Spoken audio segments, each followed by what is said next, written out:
Power. Big, big king.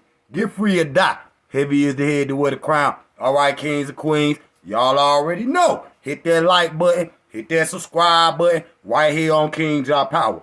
Go over there to the throne of KINGJAHPOWER. Hit them like buttons on them videos. Okay? Hit that subscribe button. Hit that notification button right there on the throne of KINGJAHPOWER. You need to do that because you need these videos as they come. All right? So, family, I was in here doing some history on the damn FMA, the mulattoes, the mules, okay? I was in here doing some history on them, okay? Pretty Ricky, what they called it, okay? Hate you light-skinned motherfucker. Sit your $5 ass down before I make change, okay? Okay, pretty motherfuckers, see? So we always knew these people were some punks, okay? Some softies, some wet behind the ears, Similac babies, okay? Confused babies. We already knew, okay? We ain't never got along with these people. We ain't ever gonna get along with these people, okay? And so, family, again, like this video, because we got some slides I want to run through real quick and give y'all some of the stuff I was just in here looking over. So make sure you give this video a like. Now, I want to get into this little story about this, what they call the tragic mulatto, okay? Lydia Marie. So, Lydia Marie is a child introduced in literature, literary character, okay, that we'll call the tragic mulatto, okay? In two short stories, the Quadroons of 1842 and Slavery, Pleasant Homes in 1843, she portrayed this light-skinned woman as the offspring of a white slaveholder and his black female slave. This mulatto life was tragic, okay? She was ignorant of both her mother's race and her own, okay? Okay, let me pull about right there. Okay, she was ignorant of both her mother's race and her own. She believed herself to be white and free. See, they see themselves as white. Okay? See? Let's see if the white people see y'all as white. Okay? Now, she believed herself to be white and free. Her heart was pure. Her manners was impeccable. Okay? Her language was polished. And her face was beautiful, aka white. Okay? Her father died. Her Negro blood discovered. When her father died, she discovered her Negro blood. Whoever wrote this need writing skills. She was remained to slavery, reprimanded to slavery, deserted by her white lover, and died a victim of slavery and white male violence. Okay? So let me keep going. Y'all like this video. We talk about the mixosphere. Okay? The mixosphere. Let's go. The FMAs. So right here, let's go right here. Okay, a century later, literacy and cinematic portrayals of the tragic mulatto empathizes her personal pathological self-hatred and depression, alcoholism, and sexual perversion, and suicide. See, them mother be talking about black people commit suicide. That be they ass. See, they got depression, alcoholism, sexual perversion, suicide attempts being the most common, okay, of these mulattoes. See, that's why you can't have these mulatto babies. It's the most, suicide attempts are the most common. If they're light enough to pass as white as she did, but passes led to a deeper self-longing, okay? She pitied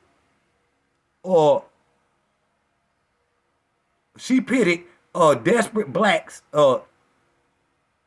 and the blackness, her black. She wanted to be black. She wanted to explore on how she could be black, You see what I'm saying? In her self-hatred, she hated or feared whites, yet blackness in her, yet the blackness in herself. She hated and feared whites, yet desperately sought their approval. In the race-based society, the tragic mulatto found peace in only death. She invoked pity or scorn, sympathy, Sterling Brown. And so they don't care about where their future gonna be. Cause they don't got no future anyways. Cause the word mulatto means mule. A mule is a mixed breed, okay, between what is it, a horse and a goat or something like that. And that create a mule. And a mule is sterile. Okay, so these people gonna have a low sperm count, a low birth rate. They not gonna be able to reproduce at a high enough rate. Okay, where they can sustain. So what they gonna see? So what they gonna have to do? They want approval for their white zaddy. You just seen it. They want approval, but you not gonna be approved as white. Y'all like this video? All right, let me go right here. This, you know, I won't read not the whole thing, but I want to show y'all that all that this is. It buffers on ism. This article examines variations in societal position of mixed race populations by exploiting county level variations in degrees of occupation differences between blacks and mulattoes in the 1880s. U.S. Census the role of the mixed race category as either a buffer zone, class. A buffer zone class, okay? Or the statute of threats depended on the class. Compositions of whites, blacks, and mulattoes occupational differences was greatest where the whites had high occupational prestige and thus a little to fear from the mulatto group. Furthermore, the differences increase the risk of lynching where whites had relatively low stature and decreased risk of lynching where whites had relatively high stature. So did y'all know, well, that first article I showed y'all, they had damn cake soap, bleaching cream in the 1800s. Okay? You know, some of our people mind was messed up. See, we knew our place. See, the mixed mulattoes still don't know their place. They running back and forth on defense ass niggas. You see what I'm saying? They running back and forth, see? And so, where whites had, you know, lower class whites, the mulatto was more chances of getting lynched. Where it was higher class whites up north, a lot of these light-skinned blacks and mixed race blacks ran up north, okay? Because they could more blend in with the society. It was a less chance that they would be lynched if they went where it was prestigious white people. You would have went down, stayed down here where these raggedy crackers was, down here in the South, then it was more chance the light-skinned people would get lynched. Because they wasn't confused about who y'all was. Neither was the ones in the South. That's why they later created Jim Crow. But let's go. So, and see, we're going to have to do a live on this subject right here. Because it's long. Hold on. All right, let me go right here. Now, I'm going to have to blow this up. One fundamental development to the uprising as a result of settling of the Americas by Europeans was the creation of racial barriers, groups, boundaries, and identities, both in law and in practice. Contact between diverse ethnic groups and the national groups of Europe and Africa was closely followed by social sexual interactions. These relations were increasingly interrupted and explained by Europeans by employing the idea of race and the race purity domination. The idea of race invariably led to the idea of race mixing. An idea statured in the imaginary facts over fantasy, imaginary mysticism, mysticism, okay, but very clearly framed by powerful groups and individuals' economic, political, psychological interests of Europeans. See, they gonna have the psychology of Europeans, the buffer zoneism. They not gonna fight on the side of black people. They gonna fight on the side of whites, cause they see themselves as white. Okay, that's why that one light-skinned boy hopped on Pan-Africanism Strike Back and was saying all derogatory words that white people say to blacks. Okay, cause he sees himself as white. A significant sections of volume literature on slavery across the Americas focus on the creation of racial barriers. Okay, boundaries and identities. Most attention focus on the ways in which notions of Europeans and Christianity with notions of Africa, Africans and heathens. Okay, see, so they saw Christianity as pure and African religions as heathens, Africans as heathens. So that's why the mule, the mixed mulatto, will never identify or never. That's why they talk shit about Marcus Garvey. Remember, Marcus Garvey was the Black Star Line, taking people back to Africa. They don't want to go back to Africa. So this is how we know people that say, we ain't going to Africa. These light-skinned niggas, see what I'm saying, just don't want to go because they not going to be accepted as black. They not in America, you know they not going to be accepted in Africa as black, okay? And so, but significant attention was also being devoted to the peoples of groups of mixed race.